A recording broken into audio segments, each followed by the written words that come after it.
Welcome to the Bulwark Podcast. I'm Mona Charen, policy editor at the Bulwark. I am sitting in today for the vacationing Charlie Sykes, who will return after Labor Day. And I could not be more delighted to welcome as my guest today the president of Purdue University, Mitch Daniels. Now, Mitch, you and I have known each other for many years, and it is still the case that when I meet someone or see somebody's writing and they say that their ideal president of the United States would have been Mitch Daniels, I know that that's a person I'm going to agree with on a lot of things. So welcome to the Bulwark Podcast. For those who do not know you, I want to go back a little bit because of the current political environment. I want you to talk a little bit about your first race for governor of Indiana, because it is so countercultural now. You didn't run a single negative ad, did you? We didn't, and made something of a point of it at the time, and doesn't seem all that long ago. It was always well received when I pointed out to people that we were going to seek public office. That's the only office I ever ran for or ever really aspired to. But I said, I remember in a little commercial that I wrote and released right before the Republican primary, we had a hotly contested one, which we ultimately did win 2-1. But I said to my fellow Republicans, before you vote, you should know that there's certain things I won't do. I've not run for office before. There's certain things I won't do to win it. And those include attacking anyone's background, motives, or personal characteristics. That message, Mona, was really meant for a broader audience who I hope to be addressing and then was in the general election. But really, all the way through the end of that experience in 2012, it was a really sort of an easy applause line in a speech to point that out, that we had run by then in 3 different elections and never resorted to that. And I do think it's regrettable that seems to be the currency of, not just part of, but the principal currency of current political campaigns. And I'm not sure it's good for the process. Yeah, it's not too much doubt about that. Before we leave that, maybe I should say our campaign was very different in a second way that I also regret not seeing much of these days.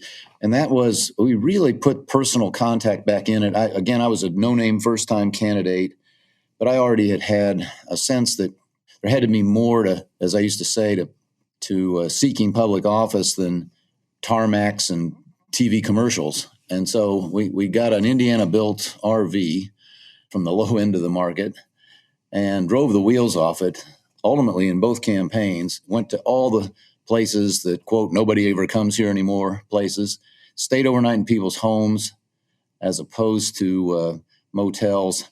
You actually slept on people's sofas. Whatever they had. It started, this will shock you, it started as an exercise in cheapness. I didn't want to spend money if someone would just put us up overnight. It quickly became a great source of new insights, stories, funny things would happen, but personal stories that you could tell at the next stop and enliven or illustrate some point you wanted to make. But in any event, that was another, I think, somewhat different approach. And it was, people would say, well, you were wasting your time. Do the math. It doesn't matter how many miles you go, how many stops you make, how many people you meet, even multiplied. It can't be a material factor in the election. And we understood that. But people knew I was doing it, and they, I hope, got a sense that they had access to then their governor, and that everybody in every place mattered. And that was the message we were trying to send. Once again, much like the negative advertising, I don't see much of that, not authentically anyway, in today's politics. And I think that's unfortunate, both as a matter of one's credibility having won public office, and secondly, as a very wise former elected official, someone you know quite well, Lamar Alexander, said to me early on, he said, "That's great what you're doing." He said, "It will probably make you a more successful candidate. It will definitely make you a better governor. And he proved correct about that. Yeah, it's such a great story. You are sort of the prototypical Midwestern American. I mean, you have extraordinary ability, but your whole affect is Midwest America, Middle America. And yet I want to probe a little bit about your background because there's an immigrant story there not that long ago, right? Yeah, second generation. Mm-hmm. Mm-hmm. Very unremarkable, but Well, except that typical, right? what's the only thing remarkable about it is how common it is in America. But yeah, my on my father's side, my grandfather and grandmother emigrated early in the century from Syria. Mm-hmm. And actually, he came as a young man, never did read or write English, but came and built up a little stake, and then went home years later and took a bride and brought her here and started a family. Okay, and then you did your undergraduate degree at Princeton. How did you avoid becoming a progressive at Princeton? I'm not certain. I confess that, like I think many, maybe most young people, I was probably malleable. I did not come from a political family. Somewhere I had instincts that these days we would identify as conservative, I guess. I did have one, I guess the I'll say fortunate break was that being interested for some reason in things political, a neighbor whose grass I cut to make a few extra dollars was active in local Republican politics, and he suggested me to somebody who suggested me to somebody, and I wound up working for a Republican political campaign of a later very noteworthy person, Bill Ruckelshaus, who lost his election for the U.S. Senate, but ultimately whose talents were visible, and he was recruited into the Nixon administration. He became one of the people who resigned in the famous Saturday Night Massacre. But that's where it got started. And from then, that campaign didn't succeed, but another up-and-coming talent who the world will remember is Senator Richard Lugar, was the mayor of Indianapolis, and I got connected to him. And that is really where I think my worldview got formed. Now, after you left the governor's mansion, you became the president of Purdue. And that's been what, is it 10 years now? 10 years. And you just announced that you will be stepping down in January. And you have a quite sulfuric piece in today's Wall Street Journal about the student loan forgiveness plan, which we'll come to. But before that, I want to get some of your reflections on students. So I talked to somebody who's been an educator at the college level for about 40 years, and I asked him what were the big changes that he saw in the student body from the beginning of his career to the end. And he said the biggest change is the mental health of the students, that they are so much more fragile now, so much more needing of, emotional support and therapy and so on. Purdue's kind of a unique place. It's full of people who know what they want to do and they're very technical and, I mean, not all of them, but many of them. Is Purdue immune from that, or did you see that as well? We're not immune, and we do see it, I think, as a matter of degree. From what I understand and read of other places, it may be somewhat less prevalent here, but there's no question. I've read a lot and written a lot and took one entire commencement address to talk about this subject. And there are a lot of diagnoses for how it came to be, Mona. There's the thought that in some cases, loving but overprotective parents may have been a factor. That is, in other problems or even pathologies we could identify, that social media may have played a role. But it has led us here at Purdue. We've always prided ourselves at this school. Think about our mascot, the Boilermaker, that we produce young talent, not only learned and knowledgeable and probably skillful in one way or another, but people with the character traits of persistence and diligence and what we usually refer to as grit. But that's probably never been more important than today. And so we actually talk about it and have some programming that we hope cultivates it so that if they arrive here, as you said, somewhat fragile, they leave a little more resilient. But it's certainly true, and it's been pretty well documented now in the social science research literature that a greater percentage of young people, when something goes wrong, as things always will, have the first instinct to look for an adult to fix it for them. Maybe even a therapist of some kind. And that's new and different. At 20 years old, I'm not sure I knew what a therapist was, let alone ever had the urge to repair to one. Mm-hmm, mm-hmm. Not that therapy is always a bad idea, mind you, but No. I was I always have to remind people that the longest stretch of my working life was in private sector, and the longest stretch of that was at Eli Lilly and Company, whose scientists gave the world a molecule called fluoxetine. The world knew it as Prozac, and the whole breakthrough of Prozac and then similar follow-on molecules was that it helped people understand that depression, for instance, is just as often a problem of chemical imbalance and a treatable phenomenon. And so it is very important that people find help for emotional or other difficulties that they're having. They're very real, sometimes very severe. But that doesn't mean that, as I said, the first step always is, especially for a young person, is to run to an elder for assistance. right.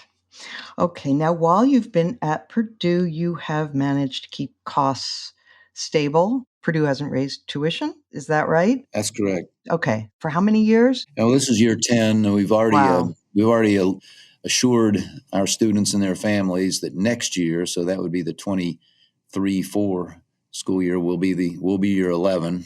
We've not raised tuition or fees. We've also reduced modestly the cost of room and board and books. And so the simplest way to think about it is that it's less expensive to attend our school. This is true for in-state and out-of-state students. Less expensive in nominal unadjusted dollars than it was in 2012. It's become something that almost without exception, people here feel good about, and when they can, and that happens, help us find ways to keep it going. Okay, so it's safe to say this has not caught on. Um, you're It's not a safe to say. trendsetter here. Um, so that brings us to your piece in today's Wall Street Journal about the loan forgiveness and the whole subject of the way we finance higher education and the reason. So for decade upon decade, right? We've always heard that college is too expensive and we need to reduce costs and we need to make it affordable. And so we keep subsidizing it, and the universities keep pocketing the subsidies and raising their tuition. What am I not getting here? Regrettably, I think you just described the situation correctly. It's been very well documented for a very long time. This started a long time ago, Mona. You'll recall it was originally this notion that you just outlined was first suggested as a hypothesis. They called it the Bennett Hypothesis. Our old friend and colleague, Bill Bennett, then Secretary of Education, flagged this. Goodness, I don't know, more than a quarter century ago. And it's been borne out in all sorts of research now in literature. Yeah, the best estimates, Federal Reserve of New York, I think it was, looked at it very deeply and concluded that something like 60 to 70% of any new subsidy would show up in higher prices.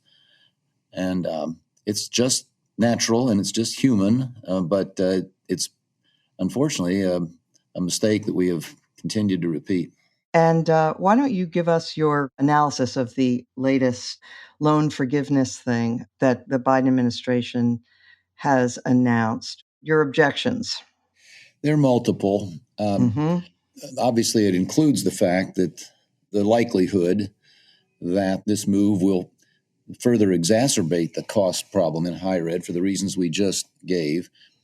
In fact, may introduce a new chapter. It may induce, probably will in some cases, oncoming students to borrow more than they should have, thinking that they'll be let off the hook too. This is the Mm-hmm. so-called moral hazard aspect of it, but that's only where it begins. I just find it such a distressing action constitutionally. The idea that any president of the United States, for any purpose, with a stroke of a pen, ought to be able to spend something like $600 billion, I think is on its face is an affront to the Article 1 of the Constitution, which gives that power very specifically to the people's representatives. I said, when asked this question the other day, I said, folks who believe that they could arrogate to the executive this sort of power, circumventing the Constitution and the legislative branch, ought not lecture anybody else about respect for democracy. So there's that. Just as a fiscal matter, it's a catastrophe on top of so many others. This is a long-time preoccupation of mine. I think we're doing a huge injustice to future generations and really risking the economic and even national security of the country by piling up debts that we will not be able to pay back. Certainly huge risk to the safety net programs on which vulnerable people rely. And so just the pure spending element of it, I think, is very, very troublesome too. And then finally, maybe I should have started here, just the gross unfairness of it. 99% plus of the graduates of Purdue University pay back any student loan they may have taken out. And that's something they should be proud of, and we're proud on their behalf because it shows not only that they were able to become productive citizens earning their way in the world, paying back their debts, but that they had the sense of personal responsibility to do so. And the unfairness of this to all those millions who did that, not to mention those who never got a chance to go to college. People are now contemplating, as someone said, plumbers and hotel maids picking up the tab for medical school graduates who will soon be earning millions of dollars. So I really think it's one of the most unfortunate public policy choices of any kind that we've seen in a very long while. It is unfortunate, and we will see whether it will survive legal challenge because it's based on a fairly flimsy assertion of presidential authority for an emergency based on COVID, which, as I say, it may not hold up. And then, of course, President Biden can say, well, I tried, and the courts wouldn't allow it, and, then off the hook. But we will see. Meanwhile, other people might have come to rely on it. It's kind of a mess. But on the topic of respect for democracy and the way it was done, the fact that it was an executive order, this has gotten to be a really worrisome trend. So during the Obama administration, you heard Republicans, speaking of fulminating about Obama, and I was one of them, fulminating about Obama's abuse of executive orders, whether it was on Obamacare, where he would just issue sort of these ukases, and that would be the law, and people said okay, or whether it was on immigration, where he first denied that he had the authority and then went ahead and did it. And so, but then when Trump did the exact same thing, funny thing, all those Republicans who were worried about the abuse of executive authority said it was completely fine.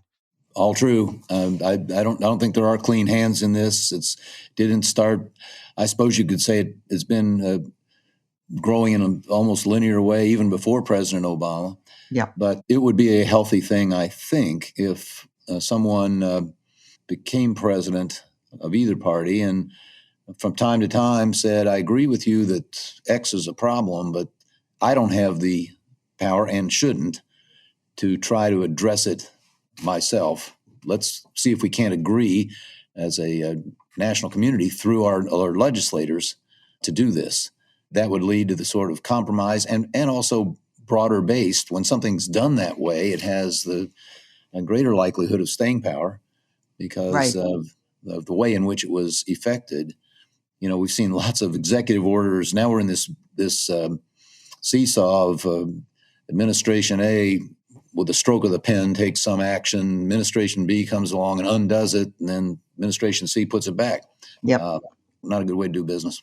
Now, on the topic of legislators and trying to find better legislators, I would note that, I don't know if you've given this any thought, but Alaska's experiment with ranked choice voting has resulted in Lisa Murkowski, one of the 10 senators who voted to impeach Trump being able to survive a primary challenge because they've changed the structure.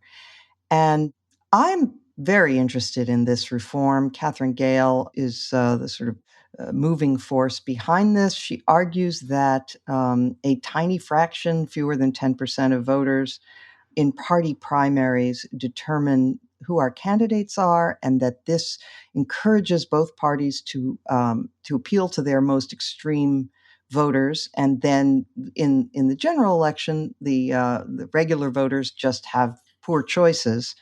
And there are other things about ranked choice voting because it will it will encourage more candidates to run the way you did, not running negative ads. Because if you want your opponent's supporters to choose you as their second choice, you have an incentive not to be negative.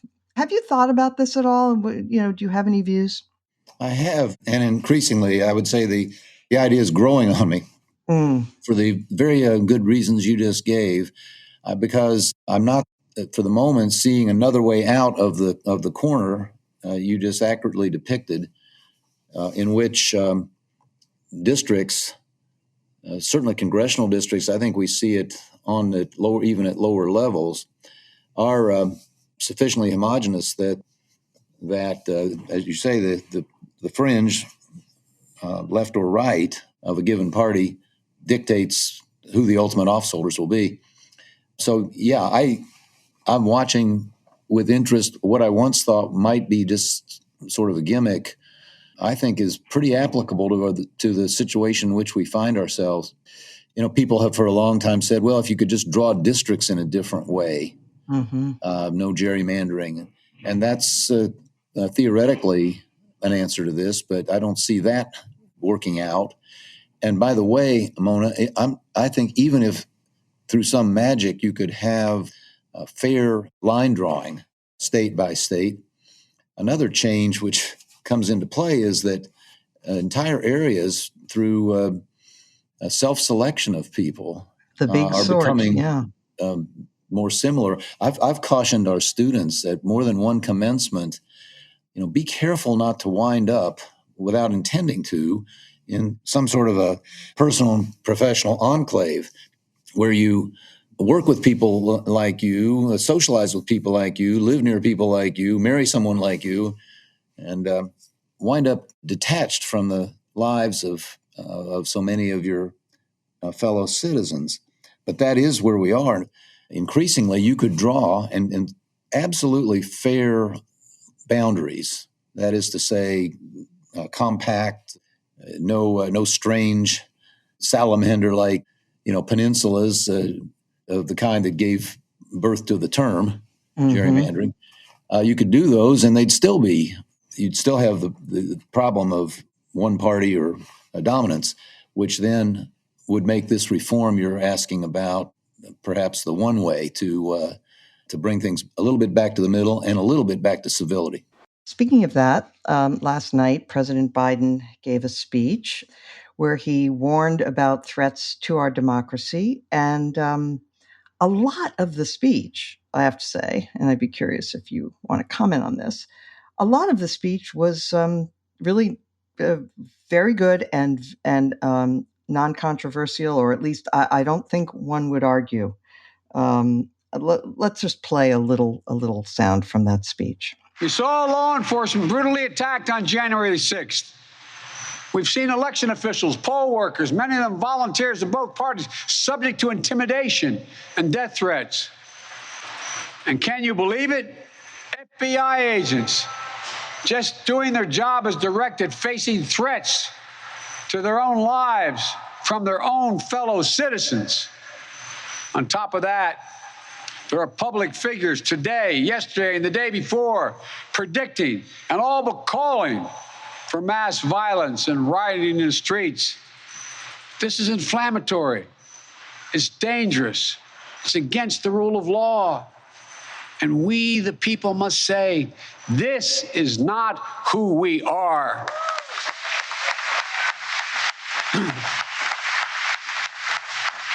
Ladies and gentlemen, we can't be pro-insurrectionist and pro-American.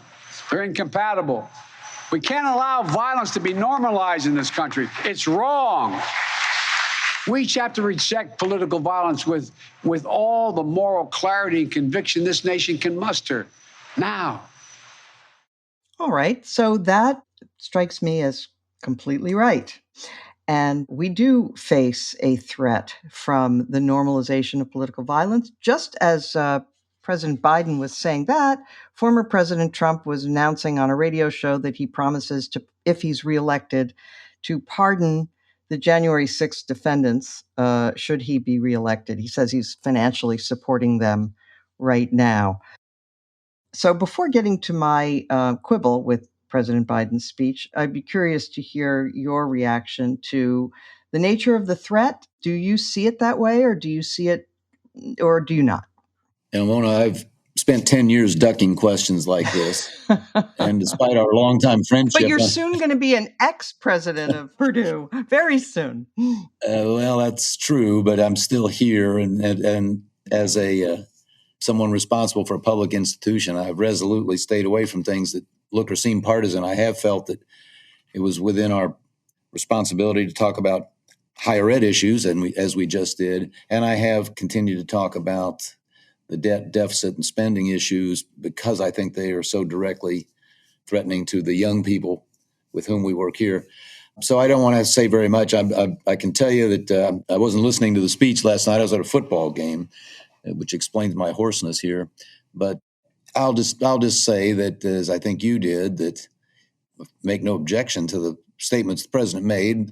I trust he was making them in a even broader than the clip you played, because I think there are anti-democratic tendencies across our political spectrum, or at least at both ends of it. But as long as it was even-handed in that way, these are things that need to be said.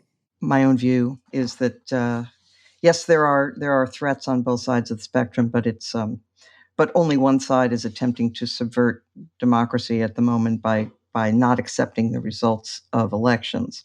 Yeah. So that's the key thing. Now, I do quibble a bit with the president's the direction he took the speech after these stentorian warnings, because then he got a little bit partisan, and he talked about linking MAGA Republicans to policy matters that he disagrees with, like the right to choose and the right to privacy and contraception and so forth. And I think that was a mistake. I mean, those should be kept separate. You know, we can disagree between the parties about all of those issues in good faith. What we cannot have is one party that doesn't accept the outcome of elections, and that's, I think, a crucial, and that encourages and resorts to violence. It's a crucial distinction. Yeah, completely agree. Yeah.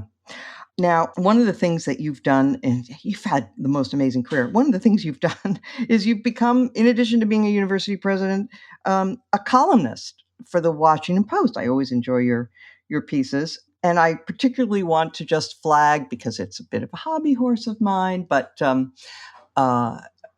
Charlie Sykes went on vacation, so I'm hijacking his podcast, and we're going to talk about nuclear power, because you did in your piece recently. You talked about, when you will a certain end, that is, to fight climate change, you have to will the correct means. Otherwise, you're not serious, right?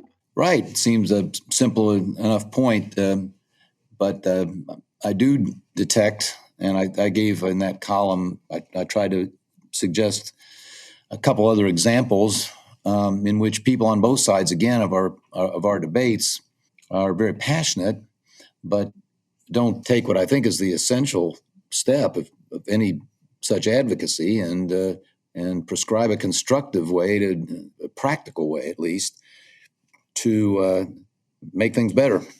Mm-hmm. And the one you mentioned, trying to reach a carbon neutral or carbon free future without nuclear power, the facts are very, very plain. As the old line about the tourist and the Vermont farmer goes, you can't get there from here. So I was trying to make a slightly broader point, which you just mentioned, about pragmatism and practicality. But to me, that's one of the most current and obvious examples. But the worm is turning. let's give credit where it's due. Even many people who have been staunch opponents of nuclear power in the past are giving it a second look now as the technology has improved and as the situation around CO2 has worsened. Yes, and it's probably the case that that eventually everybody will recognize that, as you say, that renewables are great, but you have to have a backup that's running 24/7, and nuclear power is the obvious bridge technology to get us to where we want to go, and it's going to be that or surrendering to Vladimir Putin, and nobody wants to do that. Um, well, some people do, but but we don't have to get into that now. So, Mitch, you are ending this chapter, and it's a tribute to you that at this point, when other people might be looking at retirement, and when you announce you're stepping down as president of Purdue, instead of people saying, "Well, that was a nice career," all the stories and Politico and all these other places are, "Ooh, Mitch Daniels. He's stepping down. Maybe he'll get back involved in electoral politics. What's his next move?" And what is your next move? I don't have a clue, Mona. If I was going to tell anybody, it'd probably be you, but I've never been much of a planner, and literally, I don't have one in mind right now. I'm not really sure, and I'll just say, as I've had to point out to people in many stages along the line, I've never been obsessed with political office. I've only ever ran for one. It was something became very interested in doing because I thought we had a state here that was not performing as it should, wasn't serving its citizens as it should, needed to be shaken and reformed in a lot of ways, and I like to think that we did a lot of that. But it wasn't doing it as a stepping stone to anywhere. And in fact, I became very intent on saying, I said in seeking re-election, I said this is the only office I've ever sought or wanted to, and hire us again, and we'll give you 4 years more of change and positive change and reform. And as that chapter came to a close, I really was intent on living up to that. People, understandably, are skeptical, even cynical about things people in public office say, and I wanted to leave a record that here and there are folks you can believe. They'll tell you what they really mean. Now, none of that means I would never, after 10 years, entertain any other such notion. But I think it's unlikely, and I certainly don't have any plan to do it right now. I always liked the idea of the citizen public servant who builds a life outside of politics, then brings some experience or skills or insights that she or he gained there into public service for a time, and then goes back and, in the old saying, lives under the laws they helped create. Excellent. Let's just close with a quick recap about the DMV in Indiana, because one of the things that people think conservatives stand for, and for understandable reasons, many conservatives talk this way. We want to drown government in the bathtub, and we hate government. And your point was that there were certain things that government absolutely should do and should do efficiently. So tell the story about the Department of Motor Vehicles. I enjoy doing it, and I will. I'll just say that you've correctly identified a theme that's been important to me for a long time. I've said so often we can and should have vigorous debates about what the proper sphere of government, how big or small it should be. Some of us believe it should be very limited. Others believe it has should be more expansive, more expensive, have a bigger role. Fair enough. But we should all agree on one thing. Whatever the proper sphere is, it ought to do well what it does. That ought to be a fundamental responsibility. And you and I have known too many people in public life who spent all their time getting there and then thinking about the next one. I didn't spend much of any time trying to make things work well where they were. That's, first of all, a dereliction.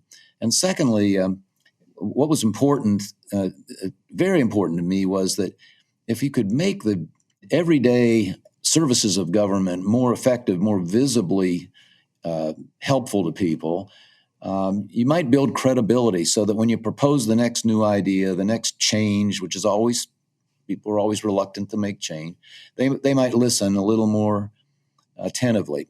So on arriving in the public office, I had told folks along the line, I said, if we get there, we've got this, at that point, bankrupt state, we've got this dysfunctional state government. And I said, we're going to fix everything we can. We're going to go after everything large and small, but we're going to start in two places, the Department of Revenue and the Bureau of Motor Vehicles. Why? Because they touch almost every single citizen. I said, if we can ever make a noticeable difference there, people will give a listen to the next thing we say we want to do. And so it was a wonderful, there have been business school cases written about it. Every state I know of hates its license branch system. It was a laughingstock here. Running for office, I used to say things like, people go to the Indiana BMV with a box lunch and a copy of War and Peace. I hope they don't finish both of them before somebody calls their name. And we just attacked it right away. We had to do things like close a lot of branches that weren't being used very much, but were costing money. This was hugely controversial in those communities and gave a platform for local legislators to posture on. But, things like that, we took the savings, put them into a first-rate computer system, brought in people from, as I recall, Disney to help us think through what makes a positive customer experience when somebody walks in a place like this. I'll skip over a very interesting set of changes and tell you that within about 3 or 4 years, I was able to look on my desktop every morning and see what the average time that someone spent in an Indiana BMV was.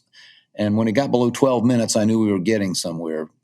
Even today, I don't think the standards have really slipped. If you have to go, and you usually don't have to go, you can make an appointment for the exact time you walk in. If you don't do that, a greeter will meet you and say, "Oh, Ms. Charen, what's your errand? Oh, you want to see, Mitch on line 3. When you check out, you'll be given a receipt that shows what you paid if you did, but it also shows how many minutes and seconds since you met that greeter. So it's something even today people remind me of. I've often said, if there's a tombstone, for me, it'll say he raised 4 wonderful daughters and fixed the BMV. Fantastic. Thank you so much, Mitch Daniels, for joining us today on the Bulwark podcast, and best of luck in whatever your next endeavor will be. Great talking to you as always, Mona. Thanks for having me.